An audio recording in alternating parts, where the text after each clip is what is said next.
Praise the lord అందరికి. జీవితం నేర్పిన పాఠం.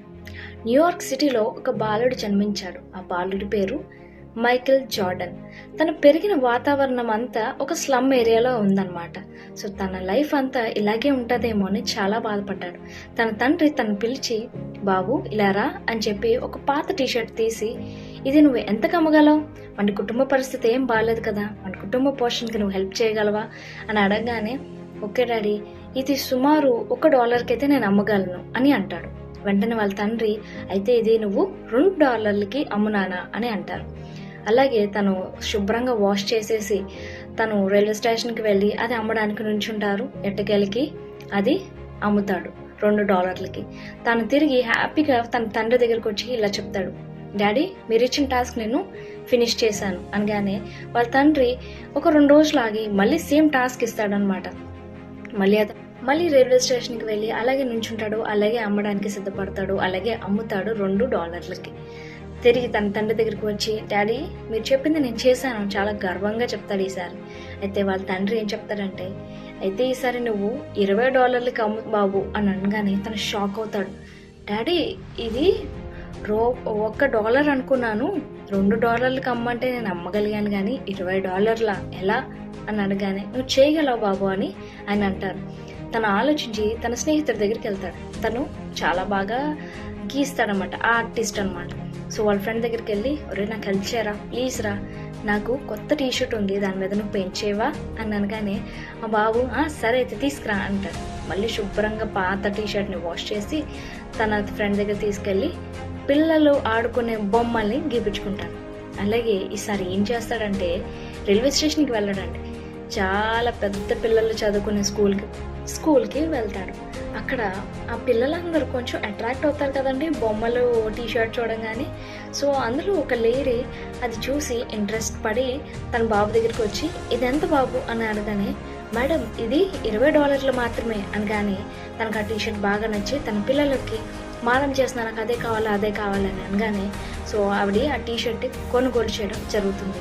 అలాగే ఆ బాబు అమ్మాడు కాబట్టి తనకి $5 టిప్ కూడా ఇస్తుంది. తను ఇంకా హ్యాపీ ఫీల్ అయిపోతాడు. వాళ్ళ ఫాదర్ చెప్పింది తను చేశాను అని చెప్పి. విత్ $20 అడిగితే తను $25 సంపాదించాడని చెప్పి హ్యాపీగా వెళ్ళి తన ఫాదర్కి వెళ్ళి చెప్తాడు, డాడీ మీరు 20 అంటే నేను 25 చేసి తీసుకొచ్చాను, నేను చాలా హ్యాపీగా ఉన్నాను డాడీ అని తనలో ఒక ఆశ రేపుతాడు వాళ్ళ ఫాదర్.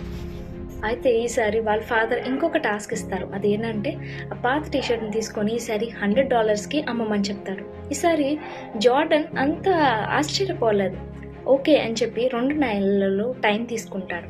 ఆ 2 నెలల టైం ఎందుకు తీసుకున్నాడు అని అంటే, ఆ రోజులో ఒక ఫిలిం స్టార్, ఆవిడ పేరు ఫారా ఫాసెట్ అనమాట. ఆ రోజులో ఆవిడ ప్రాముఖ్యమైన సినీ నటి అనమాట.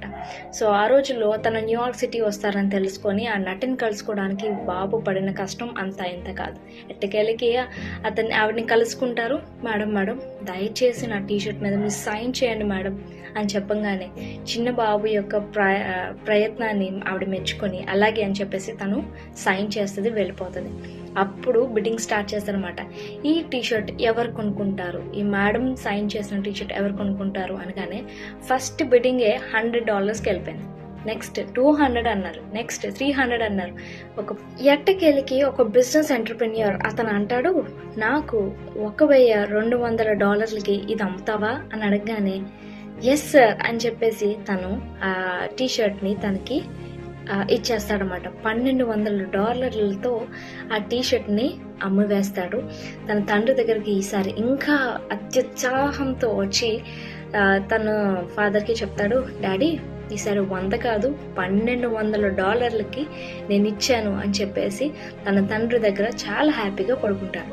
అప్పుడు వాళ్ళ తండ్రి అడిగిన క్వశ్చన్ ఏంటో తెలుసా అండి, నానా ఈ టీషర్ట్ వల్ల నువ్వు ఏం నేర్చుకున్నావు అని అడగగానే వెంటనే అంటాడంట, where there is a will there is a way daddy అని అంటాడు. మనసుంటే మార్గం ఉంటుంది అని. వెంటనే వాళ్ళ ఫాదర్ నవ్వి, అవును కానీ అదొకటే కాదు, ఇంకా మంచి సత్యం నువ్వు తెలుసుకోవాలి అని అన్నారంట.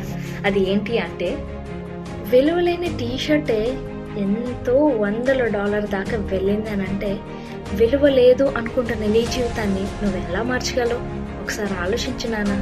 ఆ టీషర్ట్ విలువ డాలర్లో ఎలా అయితే పెరిగిందో నీ జీవితం కూడా అంచెలంచెలుగా అలాగే పెరగాలి. నువ్వు ఎక్కడైతే ఉండిపోయావో అక్కడ స్టక్ అయిపోకూడదు, నువ్వు కూడా ఎదగాలి అనగానే ఆ యొక్క మాటలు మైకేల్ జార్డన్ని ప్రభావితం చేసింది. తను ఏమయ్యాడో తెలుసా అండి? ఎట్టకేలకి world's the best basketball player Michael జార్డన్గా నిలిచాడు. అలాగే మన పరలోకపు తండ్రి కూడా మనకి అనేక ఉపదేశాలు ఇస్తున్నారు. మన జీవితం ఎలా ఉందో ఒకసారి ఆలోచిద్దామా? God bless you all.